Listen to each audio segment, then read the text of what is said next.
جاندار چیزیں اور بے جان چیزیں.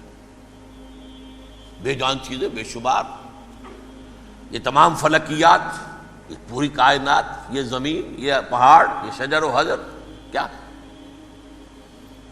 لیکن ایک ہے جاندار. ان جانداروں میں ایک تقسیم ہے.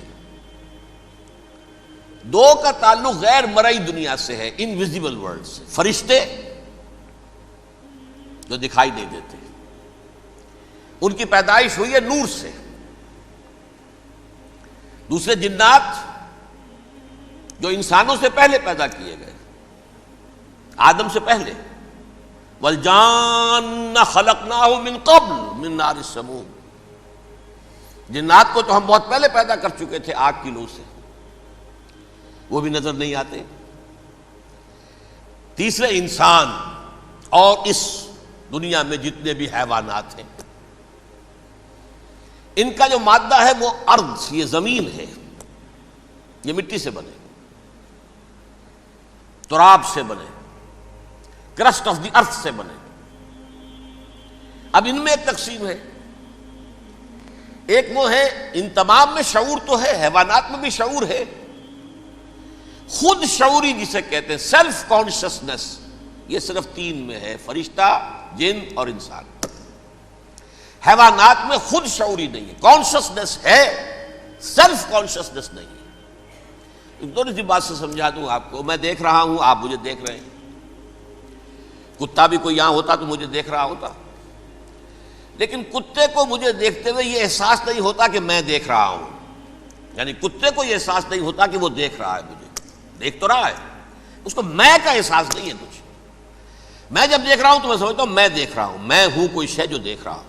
یہ خود شعوری ہے، سیلف کانشسنس. کسی بھی کام کو کرتے ہوئے اپنے وجود کا احساس، میرا فیصلہ ہے، میری رائے ہے. یہ ہے در حقیقت سیلف کانشسنس، انا، سیلف، خودی. یہ حیوانات میں نہیں ہے، یہ ہے صرف ملائکہ، جنات اور انسان. اب یہاں مسئلہ پڑ گیا، بڑا پرپیچ مسئلہ.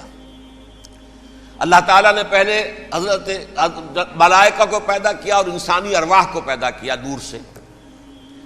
پھر ناک سے پیدا کیا، نار سے، آگ سے جنات کو. پھر مٹی سے بنایا، آدم کا حی اللہ، اس میں روح پھونک دی، اب آدم بن گئے. اعلان یہ کر دیا کہ خلافت ارضی جو ہے وہ آدم کو عطا کی جا رہی ہے. یہ پیچ پڑ گیا. اس پر تھوڑا سا اشکال تو فرشتوں کو بھی ہوا. قرآن میں ہے، سورہ بقرہ کے 4 رکوع میں، أَتَجْعَلُ فِيهَا مَن يُفْسِدُ فِيهَا وَيَسْفِكُ الدِّمَاءَ وَنَحْنُ نُسَبِّحُ بِحَمْدِكَ وَنُقَدِّسُ لَكَ. پروردگار اس آدم کو تو خلافت دے رہا ہے، زمین کے اندر اختیار دے دے گا، یہ تو فساد کرے گا، کوریزی کرے گا.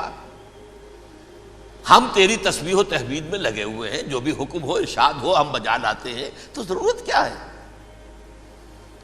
اس کا جواب اللہ نے دیا، انی عالم ما لا تعلمون. میری مشیت، میری حکمت وہ میں ہی جانتا ہوں، ضروری نہیں کہ تم اس کو شیئر کر سکو. لیکن یہ جنات میں سے ایک جن تھا عزازیل. اب دیکھیے کہ جنات کو ایک قرب حاصل ہے ملائکہ کے ساتھ. کیوں؟ وہ نور سے پیدا کیے گئے، یہ نار سے پیدا کیے. کتنا قرب ہے دونوں میں. انسان پیدا کیا گیا مٹی سے، مٹی انرٹ ہے، آگ بھڑکتی ہے، اوپر اٹھتی ہے، شعلہ زنگ ہوتی ہے، انرجی ہے اس میں. نور اور نار میں بڑا قرب ہے. اور عربی کے ایک قاعدے سے تو یہ ایک ہی لفظ ہے، مادہ ایک ہی ہے. حروف علت جو ہے ایک دوسرے کی جگہ آ جاتی. یہ قرب ہے، اگرچہ زمین و آسمان کا فرق ہے دونوں میں.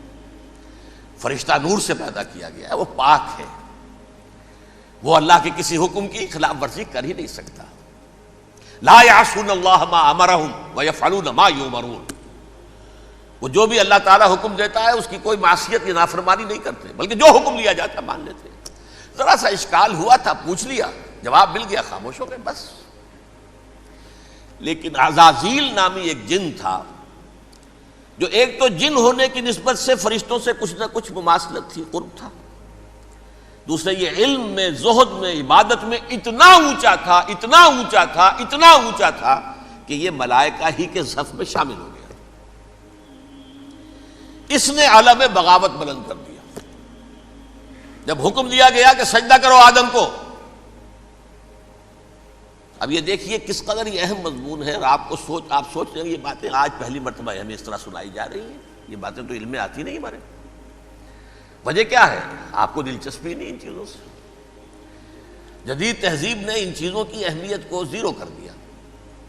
قرآن میں اہمیت کا کیا عالم ہے؟ 7 جگہ یہ مضمون قرآن میں آیا ہے کہ فرشتوں کو ہم نے حکم دیا سجدہ کرو آدم کو، سب نے سجدہ کیا۔ فسجد الملائکۃ کلھم اجمعون، سارے کے سارے، کل کے کل، سب نے مل کر سجدہ کیا آدم کو، اللہ کے حکم کی فوراً تعمیل کر دی۔ الا ابلیس ابا واستکبر وکان من الکافرین، ابلیس نے نہیں کیا، انکار کیا، استکبار کیا، گھمنڈ کیا۔ اور اس کو سورہ کہف میں بیان کر دیا گیا، یہ اس لیے کہ وہ اصل میں جنات میں سے تھا، اگرچہ شامل تو تھا فرشتوں میں اس وقت۔ کانا من الجن ففسق عن امر ربہ، وہ اصل میں جنات میں سے تھا، اس وجہ سے وہ اپنے رب کے اس فیصلے کے خلاف کھڑا ہو گیا، سرکشی تھی اس میں۔ یہ معاملہ اتنا اہم ہے، اب آپ سمجھیے کہ 7 مرتبہ سورہ بقرہ، سورہ اعراف، سورہ حجر، سورہ بنی اسرائیل، سورہ کہف، سورہ طٰہٰ، سورہ صاد، 6 مکی صورتوں میں ذکر ہے یہ، اور 1 مدنی صورت سورہ بقرہ۔ ان میں سے اکثر مقامات پر پھر جب اللہ نے کہا کہ اچھا تم نے یہ سرکشی کی ہے اور ہمارے حکم کی خلاف ورزی کی ہے تو یہاں سے نکل جاؤ، دفع ہو جاؤ، تم مردود ہو، مردود ملعون، ان علیک لعنتی الی یوم الدین، اب تجھ پر لعنت رہے گی میری قیامت کے دن۔ اس نے کہا اچھا پروردگار پھر مجھے ذرا مہلت دے دے، رب فانظرنی الی یوم یبعثون، قیامت تک میری زندگی طویل کر دے۔ فاذهب فانک من المنظرین، کہہ دیا اچھا جاؤ، تمہاری یہ درخواست بھی ہم نے قبول کی۔ اس نے کہا پروردگار اب میں اس آدم کو بھی گمراہ کر کے چھوڑوں گا اور آدم کی نسل کو تباہ کر کے چھوڑوں گا۔ انتہائی شدید چیلنج کے انداز میں یہ قرآن مجید میں 4-5 مرتبہ مضمون آیا ہے۔ میں نے صرف 2 جگہ سے آپ کو اس وقت کوٹ کر کے سنایا تھا۔ سورہ اعراف میں اللہ تعالیٰ فرماتے ہیں قالا، اس پر ابلیس نے کہا فبما اغویتنی، تو اے رب جو تو نے مجھے گمراہ کیا ہے، مجھے ذلیل کر دیا، مجھ پر فوقیت دے دی، اس کو انا خیر منہ، میں اس سے بہتر ہوں، خلقتنی من نار وخلقتہ من طین، بنایا تو نے مجھے آگ سے اور اس کو بنایا مٹی سے، پھر مجھ سے مطالبہ کہ میں سجدہ کروں، اور میں نے سجدہ نہیں کیا تو اب تو نے مجھے ملعون قرار دے دیا۔ قال فبما اغویتنی لأقعدن لهم صراطک المستقیم، اب میں یہ نسل آدم کے لیے، اس کو برباد کرنے کے لیے تیری سیدھی راہ کے اوپر گھات میں بیٹھوں گا، سیدھے راستے پر چلنے نہیں دوں گا۔ ثم لآتینہم من بین ایدیہم، پھر میں ان پر حملہ آور ہوں گا، ان کے سامنے سے بھی، ومن خلفہم، ان کے پیچھے سے بھی، وعن ایمانہم، ان کے داہنی جانب سے بھی، وعن شمائلہم، اور ان کے بائیں جانب سے بھی، ولا تجد اکثرہم شاکرین، اور تو دیکھے گا کہ ان کی اکثریت تیری شکر گزار بندوں پر مشتمل نہیں ہوگی۔ یہ چیلنج تھا، اور ایک چھوٹا سا چیلنج جو سورہ صاد میں آیا ہے، اور یہاں تو اس نے اللہ کے جلال کی قسم کھا کر کہا قال فبعزتک لأغوینہم اجمعین، اے رب تیری عزت، تیرے جلال کی قسم ہے میں ان سب کو گمراہ کر کے چھوڑوں گا، الا عبادک منہم المخلصین، سوائے ان میں سے وہ کچھ لوگ جنہیں تو خالص اپنا بندہ بنا لے، جنہیں تو اپنا بندہ بنا لے۔ مخلص، مخلص نہیں، مخلص یہ مفعول ہے، فاعل نہیں ہے، جسے تو بنا لے۔ بعض لوگوں کو اللہ چن لیتا ہے، هو اجتباکم، تمہیں چن لیا ہے، استفاء، اجتباء، بس وہ بچیں گے جن کو تو اپنی خاص امان میں لے لے گا، باقی میں سب کو گمراہ کر کے چھوڑوں گا۔ یہ ہے اصل دنیا میں نوع انسانی کا ابدی دشمن، ازلی سے ابدی تک۔